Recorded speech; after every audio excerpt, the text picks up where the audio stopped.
Bakit ano problema sa babae? Iba ang babae na mamanduhan, hindi katulad ng lalaki. His imagination upon seeing Ann Cortez. Ito, sumali na naman tong si Alvin.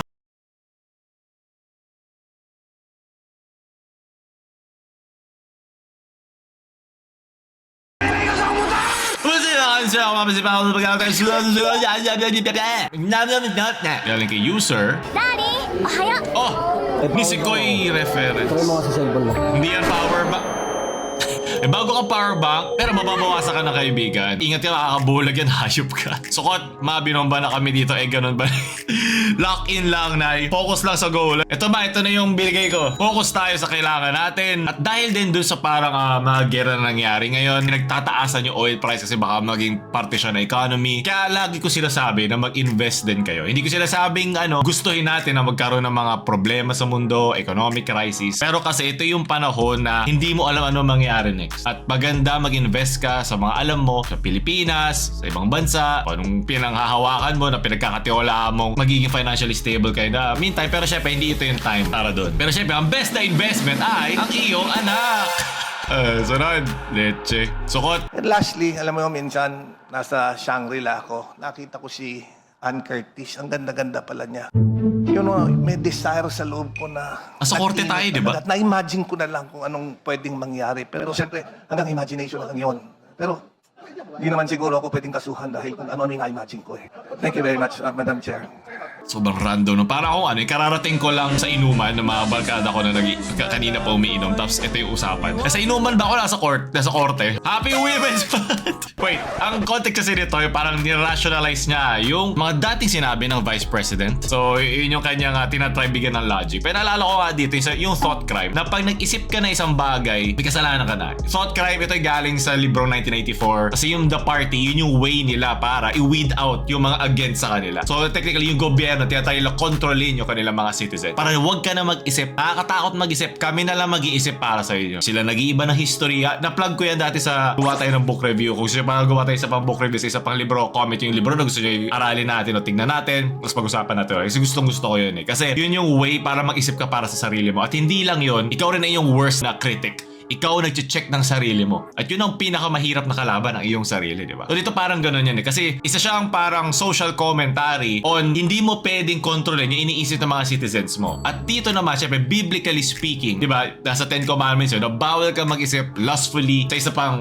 asawa o isa pang tao. Pero syempre, iba ang kasalanan. Iba ang law of God. Iba ang law of the land. Iba yung sa paano kayo nahatulan sa bansa mo. Kasi syempre, magkaiba na agad yung rules and guidelines against dyan. Ako kasi, mas gusto ko na kung iisipin mo man yan, kailangan alam mo paano yan himayin. Hindi pwede mag-act ka lang agad yan. Kasi isa sa mga downsides, itong ikaw ang mag-iisip para sa sarili mo, tapos bahala na ikaw paano may dadadjust, is paano kung hindi ka critical thinker o paano kung hindi ka rational mag-isip nung moment na yun. Doon na doon lumalabas kunyari yung mga acts of aggression, a crime of passion na kumbaga wala ka sa tamang pag-iisip para magawa mo yung tamang aksyon kahit ikaw naman mismo on a day-to-day basis sa isang rational na tao, na isang law-abiding citizen. So iba na agad yun. Iba na naman ang parang kailangan mong himayin para doon. So itong moment na to, syempre, pinakita niya dito na itong iniisip ko, hindi niyo ako pwedeng kasuhan doon. Kasi nasa utak ko lang, pinroseso ko siya. Okay, pero yun nga, ito ba yung tamang lugar para sabihin at mas magiging reflection nito mismo doon sa tao, hindi doon sa sinasabihan niya. Kasi pinapatanggal nila sa record eh. Madam Chair, there is nothing sexual dun sa sinabi ko. Sumabog to. Nothing immoral. Itong na It's to. just, I said, may na-imagine ako. I think there is nothing wrong. Nevertheless, Madam Chair, I want that deleted in the record. Can the chair hear the proper motion towards striking out from the record? Kasi pag ini-strike sa record, ayaw nyo siyang mabalikan, ayaw nyo siyang ipalagay doon sa history ng mga pinag-usapan nyo at hinayaan lang ng komite o hinayaan lang nitong mga tao sa paligid na hindi ma-open up. Honorable Zamora, Objection, Madam Chair. there is a motion to strike out from the record So, kailangan na mag-voting dito. manifestation of the Honorable Suntay about his imagination upon seeing Ann Cortez. Do I hear a second? A second. The same has been seconded. Is there any objection? The same has been objected to. Let us now divide the House. Those who are in favor of the motion, please raise your right hand. You may put down your hands. Those who are not in favor, please raise your right hand. Di ba wala, meron timeline na hindi na niya sinabi yung after nung lastly. Kasi yun yung unang sinabi bago sana to tapos. Hindi na sana to nangyari, hindi sana to nag-viral. Pero at least ito, pinakita kung paano siya mag-isip. Okay, yun yung magandang lumalabas. Hindi mo matatago kasi ang tunay na ikaw. Mahirap yan. So, lumabas dito yung tunay na siya nung mag-comment. Alam mo sa kayong Arnold Schwarzenegger meme, yung no, wag mo sabihin yan, ito mangyari sa'yo. Pero, mabuti na rin. At least nakita natin, diba? Lawyer siya. So, I think alam niya yung batas. Pero yun nga eh, hindi lang porket magaling ka sa batas is, alam mo rin yung kapasidad mo eh, pagdating sa mga sinasabi mo publicly. Lalo na to. Diba na nakikita to na ng sobrang daming tao. The Honorable Suntay is enjoined from further making manifestation until we resolve the motion. Order, please. Parang galit na si Zamora. Lagot ka. Sobrang random eh. Ann Curtis. Nananay na. So yun. Chair, manifestation. Now you're allowed to make a manifestation. So ito yung I kanyang think we rebuttal. are starting a dangerous precedent because now we are censoring manifestations which is neither illegal or immoral. So imagine we are conducting a hearing, but now statements which are neither immoral or illegal can be stricken out of the record without any reason. I think yung reason niya is respect eh. Hindi naman ata yung batas. Hindi naman lahat kailangan mo paabutin ng batas. Diba? Meron tayo tinatawag na basic human decency. At yung paggamit niya ng name ng isang celebrity. Kasi alam ko nagiging ano rin yan eh. Para usapan na papayagan mo ba yung jowa mo na pag nakita niya yung dream crush niya, may mga ganun. Pero hindi siya for the courts. Hindi siya para sa ganitong lugar. Para yan sa mga mababaw na usapan ng mga magkakaibigan o mga magjojowa. Ganun siya. Hindi siya para gamitin example sa isang malaking figure para sa kanyang case. With all due respect to my friend, Congressman Bong Suntay, it is just the start of the Women's Month. Tapos na ang Women's For 1 week lang, 1 week. Women's Week. We are not censoring anything, but we are reminding them that, in fact, we should support women by not saying these statements. The chair would like to state that if the manifestation of the justice member offends the sensitivity of the justice members, then it means that we are crossing the boundaries already. Madam Chair. After all, we rule here by the judgment of the justice members. So parang sasabi niya na yung kanilang mga sensitivities, yung kanilang mga sensibilities ng mga justice chair ay nalalagpasan mo na. Ayaw na nila to. Pati yung sagot ni Bong. Madam Chair, just for clarity, there are two words which was uttered. I want to know. Offense. Ano daw Which yung was offensive na? offensive? Sabi The ko word na. desire Point of or the point word of order. imagination? Madam Chair, point of order, Madam. The Honorable Suntay is reminded that Point of order, Madam Chair. Point of as order. to whether or not the manifestation is indeed No, because suggested I just want to know what is being... Ah, my God! Parang ako nasa COD lobby. the chair is addressing the committee. I'm raising a point of order, Madam Chair, on the basis that Please let the chair finish with her statement. As to whether or not the manifestation of the Honorable Suntay is offensive of our morality is a judgment that belongs exclusively to the justice members. So kumbaga, nasa kanila yung desisyon. Nasa justice members, hindi kay Bong. I think the Suntay. majority have spoken already. So di na sila makikipagtalo. Lastly, alam Pero lastly! Ako pero sumusukot nung session yung holy shit. Buti rin nalalagay sa spotlight yung mga gano'n kasi it moves us forward eh. Kasi nako-call out yung gano'n, nasasabihan siya about it. At I think ano ba yung update sa kanya kay Bong? Ngayon, may mga bago na siya story na hindi pa daw niya nakikita. Ito galing sa Inquirer, I've never seen her in person. So ibig sabihin, mas lalo lang malalayo kasi gumawa ka lang ng random na example na hindi pala makatotohanan doon sa experience mo, di ba? Kasi ito, sumali na naman tong si Alvin. Kahit hindi si Ana tinitignan mo nang may pagnanasa, may mag-iinit sa loob mo. Hindi lagi yun gano'n.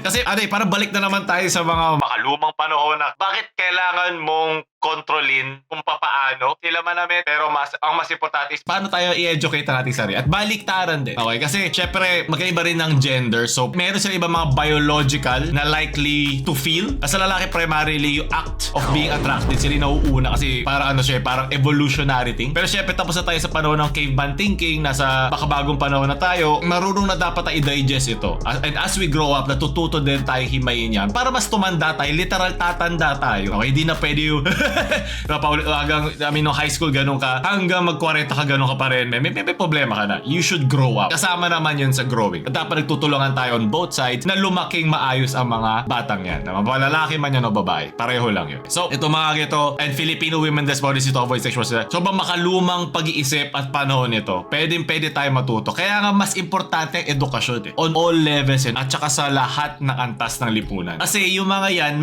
talagang dati, ang hirap niyan malagpasan. nalalagpasan kasi nga walang edukasyon. Hindi siya fairly nabibigay sa lahat ko. Ano ba dapat kong ramdaman? Ano ba dapat ko isipin pag nakakita ako ng suso o legs o abs o ano pang gender ka? Yes, ma-attract ka kasi may levels of attraction naman. Yun natin sasabihin ni Quezon City Representative Bong yung attraction. Pero ang pangit to example na binigay niya, hindi siya for the moment. Ang dami pang iba example na pwede doon yun yung napili niya. Kasi meron tayong romantic, emotional, physical, sexual, aesthetic, at saka intellectual attraction. Ang dami na pwede magsabay-sabay yan at pwedeng iba't iba pa impact niyan sa'yo. So, huwag natin pag-usapan yung malalim na masyado yun. Pero sinasabi ko lang na naiintindihan ko yung logic na gusto niyang i-share doon sa session. Pero hindi yun yung example para doon. Okay? Alam ko na syempre may iba-iba tayong mga political bias. Pero importante sa akin dito ay yung truth, yung logic at yung argument na gusto mong sabihin. Okay? Nasa sa kanila na yan. Mas magagaling sa akin yan. YouTuber lang ako, influencer lang ako. Walang-wala ako sa mga natapos niya, mga lawyer na yan at mga mambabatas na yan. Pero syempre, bilang parte ng ating absolute lipunan, kailangan involved tayo sa mga ganitong bagay. Kasi dito nagsisimula kung paano ka mag-isip at kung paano ka boboto ng susunod natin mga leader at mga mag-hold natin accountable in the future. So, sukot yan dahil ang layo ng papunta na usapan doon sa pinag-uusapan nila. Andun na ako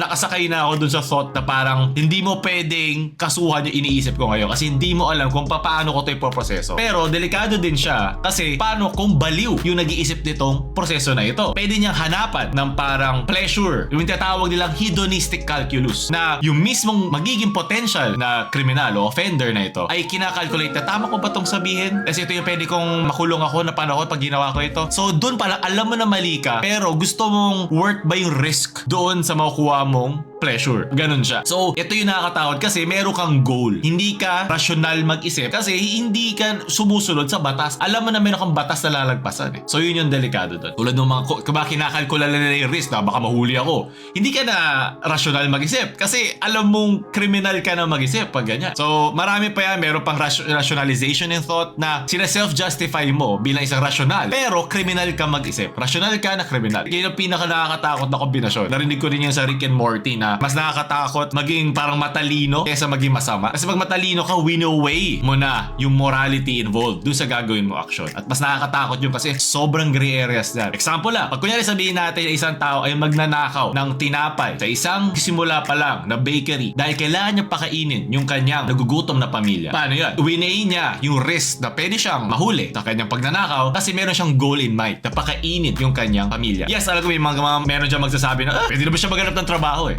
Pwede ko rin sabihin na paano kung disabled na siya, hirap na siya makahanap ng trabaho. May paraan dyan. Pero sige, sabihin natin na lahat ng pwede mong gawa ng paraan ay ginawan ko na hindi na niya magagawa ng paraan. Ano lang to in theory lang, hypothetically speaking lang. Sabihin natin ginawa na niya lahat ng pwede niyang gawin pero hindi niya magawa. Pero habang ginagawa niya, tumatakbo oras, nagugutom yung pamilya niya. Kailangan, diba? May gray area niya. Hindi na tayo makapagsabi na tama o mali yung ginagawa niya. Pwedeng tama kasi kailangan niya pakainin yung kanyang pamilya o pwede ring masama kasi paano naman ito nagsisimulang negosyo na ito na baka meron din kailangan pakainin. Iyan ang sobrang ganda sa morality kasi hindi siya parang huli ka, mali ka, tama ako. Hindi siya ganun. Inaalam natin as best as we can. So pinakamakakaya natin ano yung pinakamagandang ruta para sa ikabubuti ng lahat. At kaya mahirap maging rasyonal. Kaya nga may mga batas tayo eh. Kailangan meron tayong parang mga guidelines na kailangan sundin kasi sobrang complex ng buhay ng tao at sobrang complex na kanilang pag-iisip. So yun lang, may overall sukot siya kasi hindi talaga yung time and place para gamitin yung example na yun kasi ginamit pa niya example, di pala niya na-meet pa, nanay pa siya, tapos nagsalita na iba't iba pa mga babaeng influencers at baka kilalang celebrities tungkol sa kanyang sinabi. So ano siya worst time and place para gamitin yung example yun. Siguro sa ibang bagay baka gumana yun o kung ibang example lang ginamit niya pero hindi talaga ngayon. Sunod! Okay, Felix.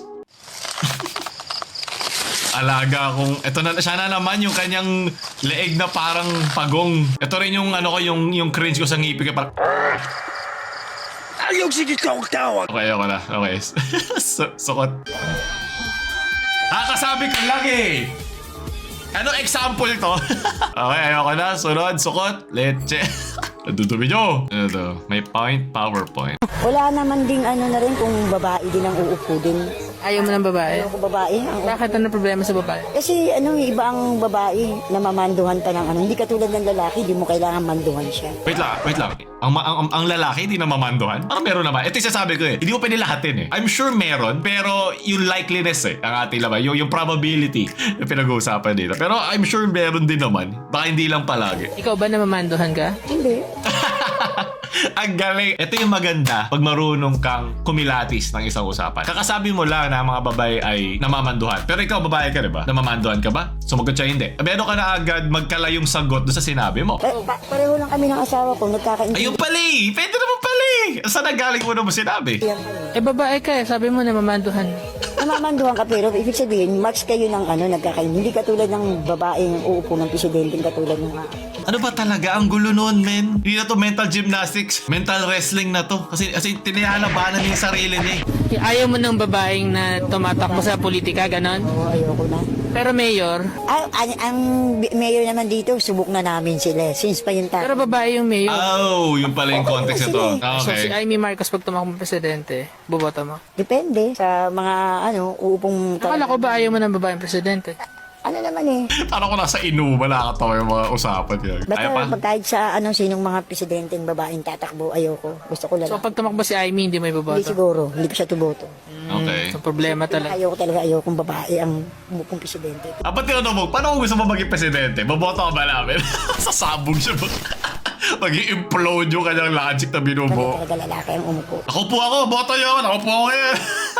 Bakit bet mo episode 2.7? I mean, alam mo yun, nagigets ko kasi kung saan sila parang pinanggaling. Mahirap kasi parang mag-profile ng para i-interview mo. Siyempre ito yung mga magbabiral kasi siyempre alam naman natin yung antas ng kanilang mga tinapos, yung kanilang mga pinag-aralan. Pero kasi gano'n na isang demokrasya na dapat hanggang sa kaya ng lipunan na pag-aralin at bigyan ng edukasyon at sapat na kaalaman ng kanilang mga citizens para mag-isip para sa sarili nila, maiiwasan natin yung mga ganito. Kasi pwede mo sabihin, hindi naman sila, wala naman sila sa top 4 universities yung gano'n. Pero bakit gano'n? Bakit kailangan yung mga sinuwerte lang na pinanganak na galing sa ospital na merong mga tinapos na mga magulang ang may karapatan lang para magkaroon ng desisyon para sa karapatan nila in the future? Kasi tatanda rin niya, magkakaroon din yung mga anak. Bakit sila lang? Ikaw sinuswerte ka ngayon na meron ka pang internet. Sinuswerte ka lang na meron kang paraan at kuryente at bahay para mapanood mo ako ngayon. Ako rin, sinuswerte ako na nandun ako sa tamang kapasidad, na tamang kombinasyon ng dalawang tao para maipanganak ako sa ganung klase sitwasyon para may angat ko yung sarili ko sa buhay. Pero iba hindi. Kung kunyari mas malala pa, sabihin natin na panganak ako sa gitna ng riles ng trend tapos hindi ko alam yung mga magulang ko. At yung ba may pag-asa ako maging YouTuber o may pag-asa ka maging influencer kung ano man tinapos mo ngayon? Hindi siya ganun. Kailangan lagi mo tandaan yung pribileyo na meron ka. Alam ko swerte yun at hindi mo yun kasalanan. Pero kailangan mo pa rin siya isipin. At naalala ko yung sa mga ganitong klaseng pagkakataon na nakita ko yung background niya. Iniiwasan ko maging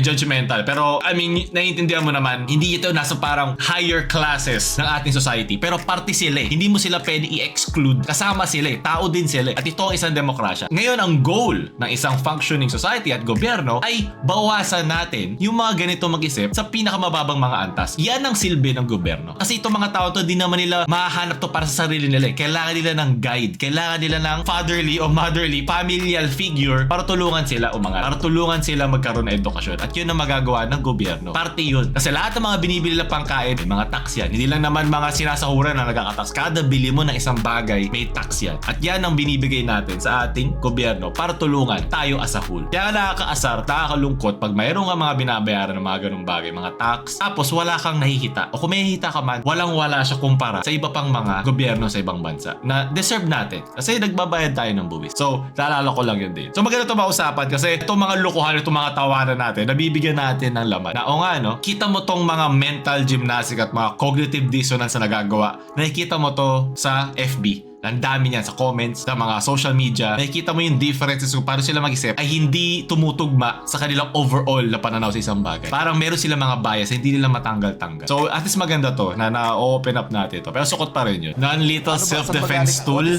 Gagamitin ng OTS at PNP. Non-lethal na weapon. Okay. Nag-actingan sila eh.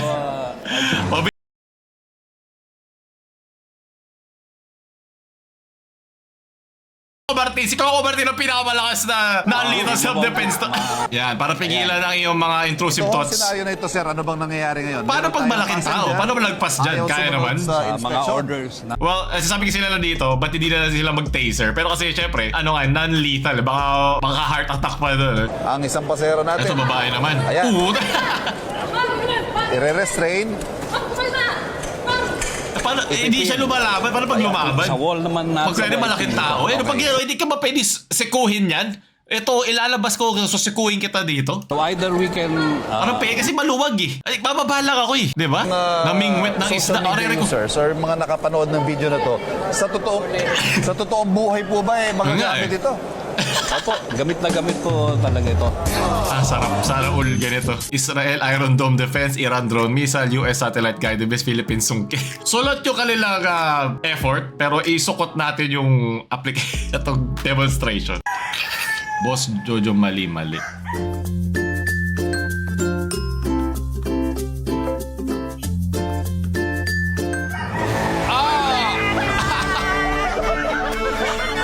Talangka talaga ang mga Pilipino. Hatake ka pababa. Pagod na ako mag-content. Ayoko na mag-content sa inyo. Nakakaasar kayo ka-contentan. Sulot, di ba? Magtotropa. Sunod. Na ginagamit natin araw-araw pero hindi po natin alam na iyon ay galing sa Mindanao. Who among you know the word bembang? Sino po sa inyo ang nabembang na? Did you know that bembang in part of Mindanao meaning ay napagalitan ako? Magaling na siya magpresenta. Totoo ba yun? Bembang yung ibig sabihin ng pagalitan? So, when someone asks you, bakit kalantay na lang tayo? Binabembang ako araw-araw. Nabembang ako. Huwag mo lang sabihin na bembang ka na mo, men. Ibang genre na yan. What the fuck? Tutunan tayo ngayon. Sulot, yan naman. Gusto mo na tututunan tayo. Tingin nga ng drops mo.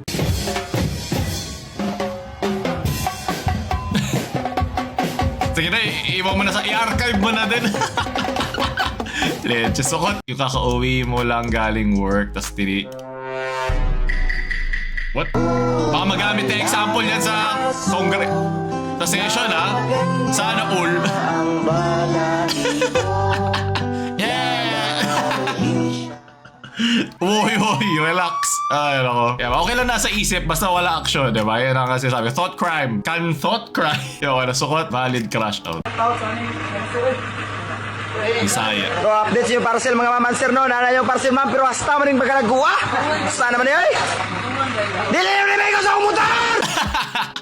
Perfectly cut. Dili na maigo sa akong motor. Di na magkakasya sa motor niya. It's not the customer's fault. It's the Shopee, Lazada. O nga, kasalanan to na Shopee at Lazada. Dami lang gusto pa rin. Dili ba sa akin ba to? Sunod. Sulot. Most valid crash out of today. Kung sinulat mo, kaya mo itong basahin. Sige nga, basahin mo sa harapan ko, dali. Di na pala.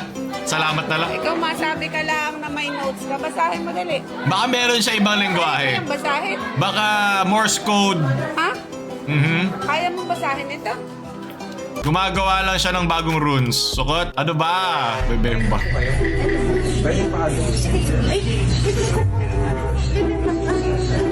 Ano ba? Lakas nyo, Ben. Di ko to kaya. Sulot. From your Martha. Ito yung mas high blood pa sa pet.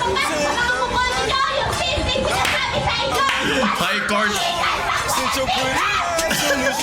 High Court is all secretary. Kasalanan nyo kasi yan. Kaya siya ganyan. Sulot. At least may pake siya, di ba? Sunod. No egos were harmed. Oh my God, Oo, ay nusukan. Ako yung nabahing doon sa ano. So, pag-unahan siya. Kali, no. Buta, parang aso lang. Kali, no? Stop! Sit! No, kaya mo, Kali.